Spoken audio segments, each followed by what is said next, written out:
Olá, seja muito bem-vindo ao Band Entrevista. Você já ouviu falar em crenças limitantes?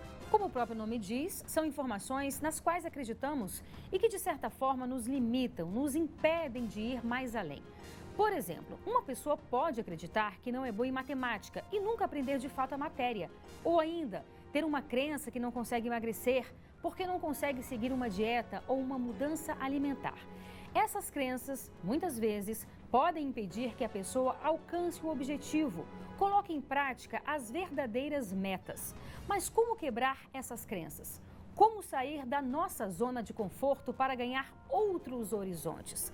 Para falar sobre este assunto, nós convidamos o especialista em programação neurolinguística, Eduardo Rocha. Olá, Eduardo. Olá, Renata, seja bem-vindo ao nosso programa. Eu Muito que obrigada. agradeço a oportunidade, vai ser uma alegria conversar com você aqui. Oh, com certeza, um tema tão importante para todos nós, né? Ah, sem dúvida. Todos nós temos as crenças limitantes? Sem dúvida nenhuma, elas representam os nossos aprendizados no decorrer da nossa vida. Todas as vezes que nós experimentamos algo e aprendemos sobre aquilo, isso gera uma crença. Muitas vezes essas crenças podem ser crenças que nos paralisam, até por um sistema de proteção. Você já imaginou se você dissesse assim, eu consigo voar e pular de um edifício? Você se machucaria. Então a tua crença te protege para que você não faça algo que possa vir contra a sua vida. Né? Nós temos as crenças que nos impulsionam para a frente, que nos fazem ter uma atitude positiva em relação à vida e que faz com que a gente aprenda coisas novas. E temos também aquelas crenças que acabam ficando no meio do caminho, sabe, Renata? Aquela que ela nem te protege, de fato, porque a proteção ela não existe, é fantasiosa, e nem te impulsiona para o futuro, para um comportamento desejado, para uma atitude. Ela simplesmente te bloqueia na tua vida, fazendo com que muitas vezes você acredite que não seja capaz de ter um pensamento diferente, de ter uma nova sensação sobre alguma situação da sua vida, ou desenvolver um novo hábito. Essas crenças nós chamamos de crenças limitantes, porque elas deixam uma fronteira na nossa capacidade cognitiva que nos impede, como fosse um muro, de a gente passar pelo outro lado, né? E muitas vezes isso é que nos faz se empobrecer internamente e não experimentar a vida do jeito que ela é. Sim. Essas crenças, elas podem estar ligadas a alguns traumas? Sim. Nós temos várias causas para a formação dessas crenças, né?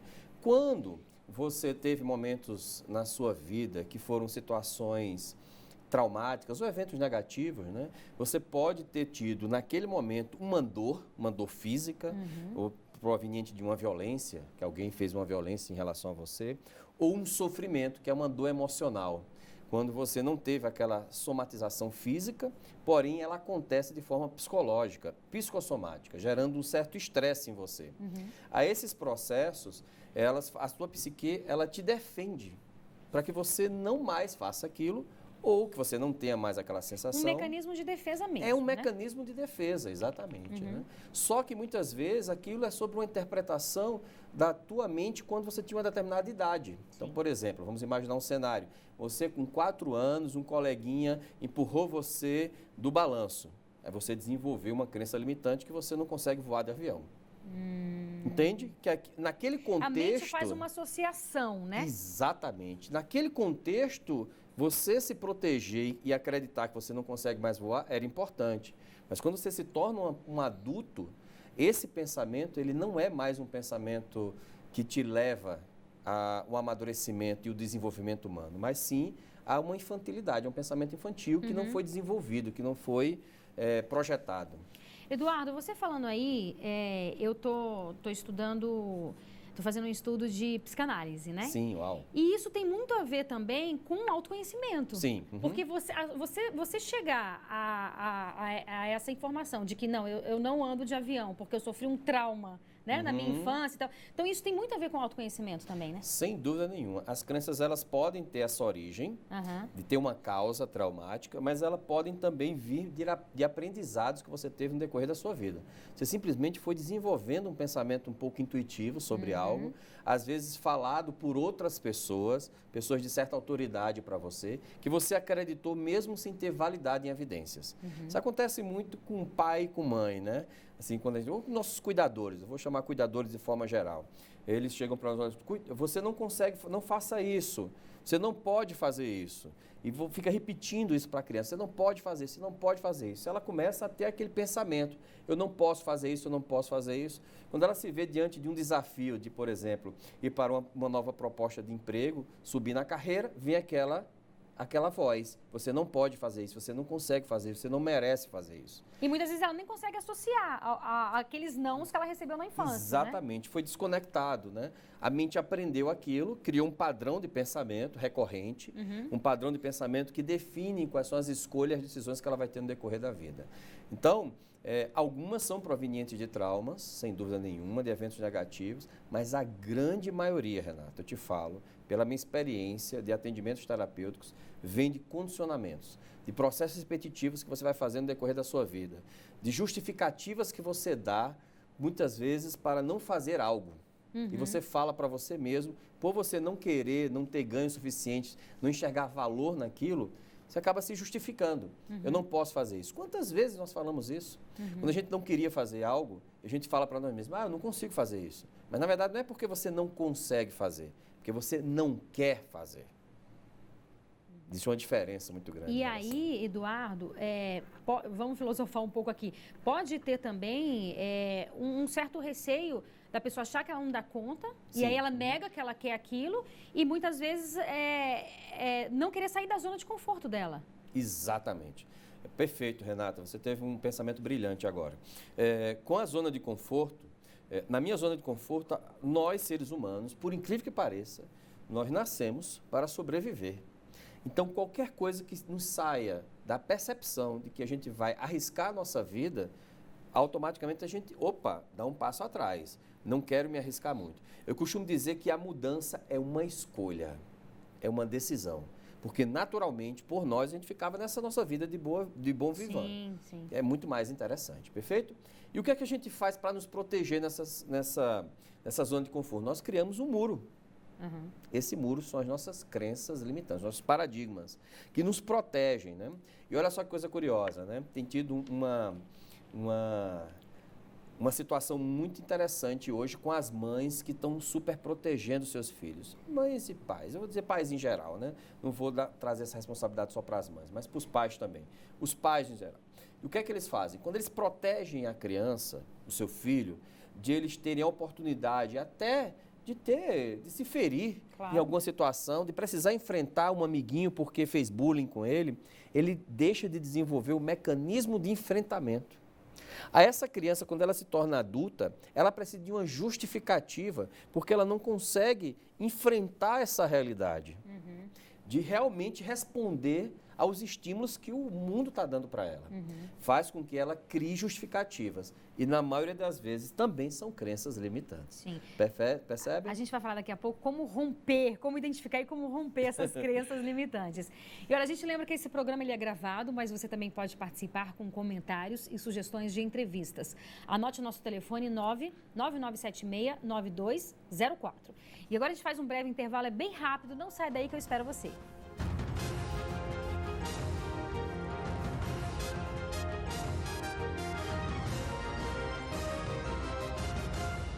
Estamos de volta com o Band Entrevista. Hoje conversamos sobre as nossas crenças que nos limitam. O nosso entrevistado é o especialista em programação neurolinguística, Eduardo Rocha. Eduardo, o primeiro passo, portanto, é você identificar que você tem uma crença que te limite, não é isso? Exatamente, Renata. A identificação de uma crença limitante é o primeiro e o mais importante de todos os passos. Eu costumo dizer, Renata, que qualquer processo terapêutico ele começa com o autoconhecimento. Sim. E o processo de autoconhecimento é validado quando você, de fato, conhece quais são as suas crenças limitantes. E todos nós temos, né? Todos nós temos. Aquelas que estão nos impedindo. É importante a gente frisar isso. Sim. A gente não vai substituir nem eliminar as crenças que são fortalecedoras, crenças que nos fazem bem, mas aquelas que nós sabemos que precisamos ir adiante e não estamos indo por um medo, muitas vezes por uma sensação desagradável no nosso corpo que a gente não sabe o que é, e aquele pensamento recorrente que sempre fala uma frase no imperativo. Isso é muito importante. Você não consegue, você não pode, você não merece, Então, essa frase imperativa, que muitas vezes é difícil até de substituir de uma forma mais natural, normal, essa que a gente reconhece como uma crença limitante, que traz a frase, traz a sensação e nos impede de ter o comportamento. Inclusive, Renata, as pessoas até me perguntam qual a diferença de uma crença limitante para, por exemplo, você não conhecer sobre algo. Uma vez uma pessoa chegou para mim, essa história é bem curiosa. Disse, Eduardo, eu tenho uma crença limitante sobre venda, eu não consigo vender. Eu disse, que coisa curiosa, né? Aí eu perguntei para ela, você já fez algum curso de venda? Ela disse, não. Você já leu algum livro sobre venda? Ela disse, não. Você já tentou vender antes? Não. Você já viu alguém vendendo o produto que você quer vender? Eu disse, não. Então você não tem uma crença limitante de venda, você tem uma incompetência limitante de venda. Perfeito? Sim. Você não sabe fazer. Então, nós temos que separar o joio do trigo. Verdade. Uma coisa é eu ter um desconhecimento completo sobre aquilo. Outra coisa é eu tentar fazer algo e não conseguir por algum impeditivo emocional ou algum pensamento que está fazendo com que eu volte sempre àquela coisa. Né? É igual um filme. Sabe aquela sensação no filme de você ir para frente e vai para trás, vem para frente e vai para trás, vem para frente e vai para trás? Você tenta dar um passo e não consegue, você tenta dar um passo e não consegue. E você fica parece que o filme está estragado, está indo e voltando, aqueles videocassete antigos que ficava indo e voltando, né? Rebobinando a fita, que parece que você está bloqueado naquela sensação. Essa é a caracterização da crença limitante real, aquela que de fato está impedindo você de seguir em frente. E como é que é esse trabalho para que a pessoa possa substituir, como você falou, romper essa crença, né? Algo que ela acredita e que não é real muitas vezes, né? É uma das facetas da programação neurolinguística que eu acho mais interessante, é identificar essas crenças. A primeira coisa que nós temos que fazer é questionar essas crenças, perfeito? É enriquecer o mapa da pessoa. O que a gente chama de mapa? É o conjunto de experiências que constrói as representações internas de todos nós. Então você tem um mapa que é só seu, que representa o quê? A realidade. A realidade de fato não está na sua mente. Ela tem uma representação que é um mapa que você segue na hora que você vai interagir com a realidade. É nesse mapa, na construção desse mapa que estão as nossas crenças. O que eu posso fazer? Eu posso questionar as crenças, verificar quais são as evidências, quais são os fatos que realmente comprovam que aquela crença existe ou ela é um factoide interno. Eu costumo dizer que os fake news começaram aqui na nossa mente, né? Nós somos especialistas em criar fake news para nós mesmos, né? Por meio dessas crenças limitantes, né? E o outro fator é enriquecer o nosso mapa. E olha só que coisa curiosa, quando eu gero novas possibilidades, as minhas crenças limitantes, elas mudam de perspectiva dentro da minha psique, fazendo com que, se eu enxergar aquilo sobre uma outra possibilidade, eu posso começar não mais a alimentar essa justificativa que eu tinha para uma possibilidade única e agora perceber que existem vários cenários onde aquilo se aplica. Por exemplo, quando a pessoa diz assim, vamos para um caso bastante prático, eu não consigo vender. Já fiz um curso de venda, já li um livro de venda, e eu pergunto para essa pessoa, como seria se você vendesse? E ela começa a imaginar ela vendendo, eu pergunto, o que você fala para você mesmo quando você está vendendo aquele produto? Naquele instante, eu estou enriquecendo o mapa dela, porque eu estou fazendo ela imaginar cenários diferentes daquele único limitante que ele tem. Essa palavra limitante é muito curiosa, porque toda crença limitante a pessoa acredita que só exista um único caminho. É verdade. Uma única saída para ela. E, na verdade, quando você começa a enriquecer esse mapa e mostrar que existem outras possibilidades, essa crença, naturalmente, ela vai migrando de ambiente. A gente chama isso, dentro da programação neurolinguística, de contexto. Ou seja, uma crença eu tenho que estar sempre sabendo em que contexto ela se aplica. Se uma pessoa diz assim, eu não consigo fazer uma cirurgia, eu disse, você já estudou, vi alguns vídeos na internet, eu fiz um curso por correspondência online de cirurgia, eu disse, ainda bem que você tem essa crença, ótimo, continue com ela. Essa crença é ótima, muito boa essa crença, porque senão o cara vai fazer um monte de bobagem. Sim. Perfeito? Então essa crença é uma crença que está protegendo ele vai perceber depois, ele vai precisar fazer um curso de medicina, que ele vai ter que se especializar, fazer uma residência, para depois se aventurar a ser um médico cirurgião. Né? Então, as crenças, elas são muito sensíveis a esses ambientes na qual ela se enquadra. Agora, uma pessoa que diz, eu não consigo vender um livro, Eu acredito que qualquer pessoa que esteja aqui conseguiria vender um livro. Sim. Desde que ela saiba as principais técnicas de argumentação, de venda, de persuasão e influência, de como estimular a pessoa a ter uma sensação sobre a importância e as vantagens de comprar um livro e por aí vai. Então, existem esses dois caminhos. Primeiro, é você eliminar, questionar essa crença, ver qual é a sua validade real dela, se realmente ela existe. E a outra é enriquecer o mapa da pessoa, fazer ela ter vários processos imaginativos, criar novas circunstâncias, para que esse processo também faça com que ela navegue de uma crença para outra, né? Então, esses são os processos cognitivos que a gente mais utiliza. Uhum. A gente vai fazer mais um intervalo para que a gente possa aproveitar melhor o próximo bloco e falar sobre esse tema que é tão importante para todos nós. E olha, a gente lembra que esse programa ele é gravado, mas você também pode participar com comentários e sugestões de entrevistas. Anote o nosso telefone 999769204. Agora a gente faz mais um breve intervalo. Não sai daí que a gente volta daqui a pouco, eu espero você.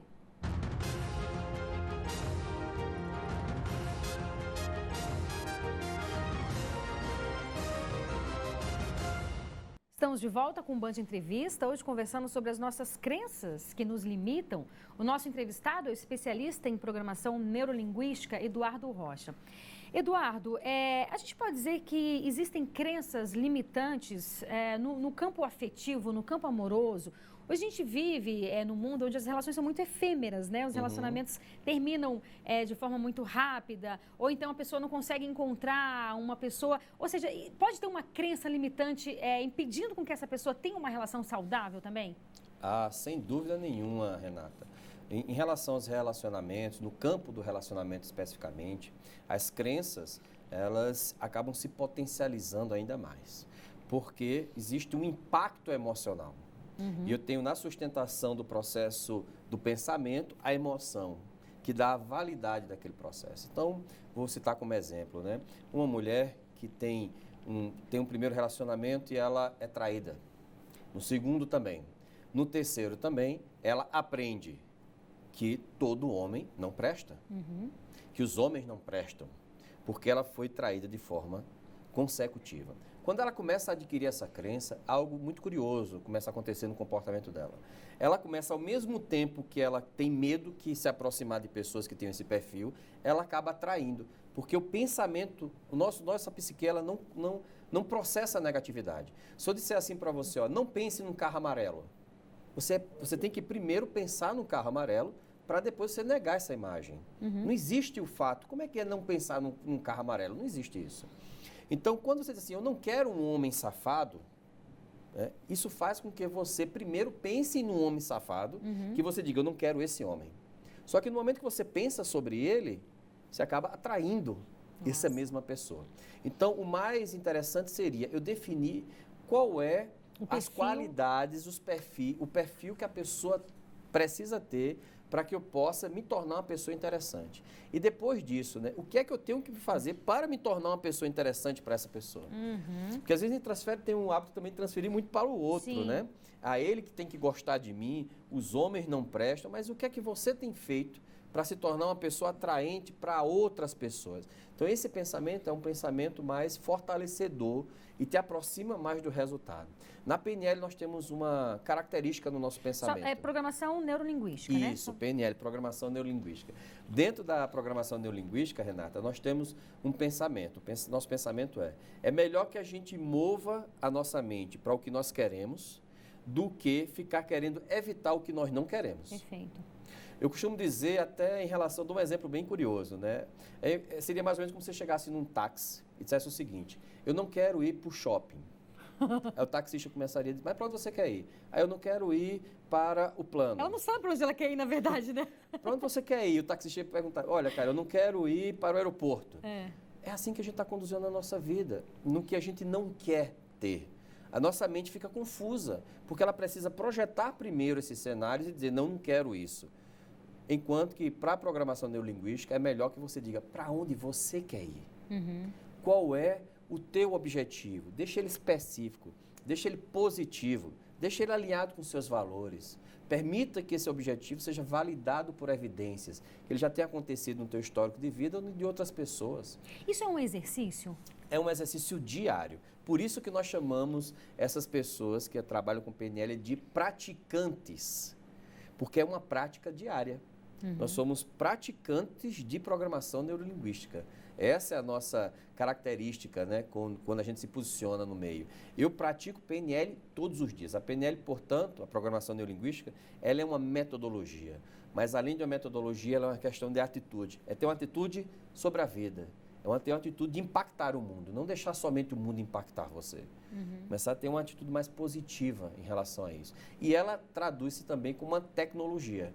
Ou seja, processos mentais que eu vou colocar junto com o meu pensamento atual para que eu possa anular essas crenças limitantes que não estão me direcionando a lugar nenhum e fortalecer as que realmente estão trazendo resultado. Isso tem a ver com o que vocês chamam de modelagem? É exatamente isso, Renata. Perfeito a sua colocação. A modelagem é quando eu pego alguém que já faz isso muito bem e eu me pergunto, como ele faz isso? Essa pergunta como, ela é a essência da programação neurolinguística, porque ela me permite ter curiosidade sobre as pessoas. E eu percebi, Renata, que todas as pessoas têm algo genial para nos ensinar. As minhas conversas, desde um faxineiro, a uma pessoa no metrô, a um jornalista, a um presidente de uma empresa, sempre vai me trazer um conteúdo excepcional. Eu quero entender como essas pessoas pensam, como elas tomam decisão na vida, como elas conduzem os seus comportamentos, como elas mudaram os seus hábitos. Então, isso, a modelagem nos traz a possibilidade de aplicar esses processos em nós mesmos. Entre esses exercícios, é interessante a pessoa anotar também as coisas que ela quer, por exemplo, se eu quero um relacionamento, qual perfil que eu quero, se a pessoa tem alguma dificuldade financeira, isso pode estar também numa crença limitante dela? Pode. A questão do anotar é algo muito curioso, né? É algo bem sensível e eu gostaria, Renata, de pontuar um pouco mais os contextos, né? Nós temos vários níveis de aprendizado. Nós temos o aprendizado consciente, que é esse que as pessoas estão tendo aqui, mas vai ter muitos aprendizados que essas pessoas que estão assistindo agora de casa, você, eu, nós vamos ter depois. Isso acontece inconscientemente, às vezes num sonho, num insight que a gente tem assistindo um filme. A gente lembra desses conteúdos, eles fazem associações. A nossa mente ela é uma teia de associações maluca, que está acontecendo algo que a gente nem saiba.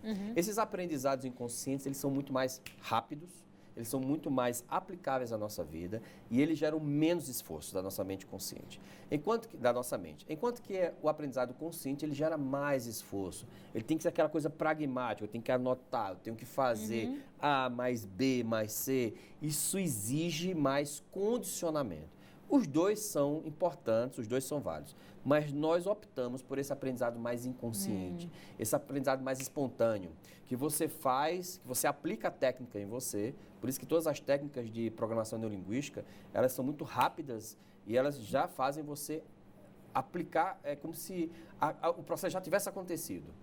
E a tua mente aprende como fazer esse processo, permitindo que você não precise de novo do programador. Você automaticamente faça isso intuitivamente. Porque nós implantamos isso de forma inconsciente. É como se a gente ensinasse a sua mente a fazer isso. Diferente, por exemplo, de um terapeuta, de um psicólogo, que ele por meio de uma abordagem terapêutica, ele vai fazer você alcançar aquele resultado. Na PNL, eu vou ensinar você a ser o seu terapeuta de você mesmo. A ensinar você a ser o programador de você mesmo.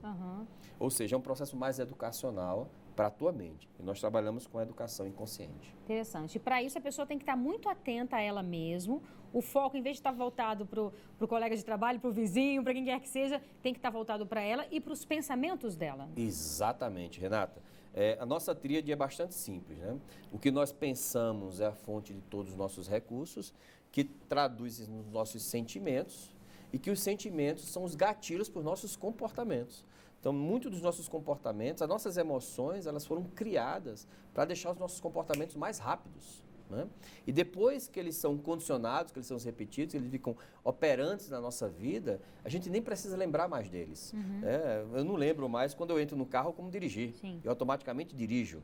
Então, esse é um aprendizado inconsciente, ele já está involuntário, já está automático. Nós preferimos que você aprenda assim. Acreditamos que assim você aprende de uma forma mais orgânica, mais natural, mais generativa, ou seja, baseada nos teus valores e que permite que você tenha ganhos mais alinhados com o seu ser.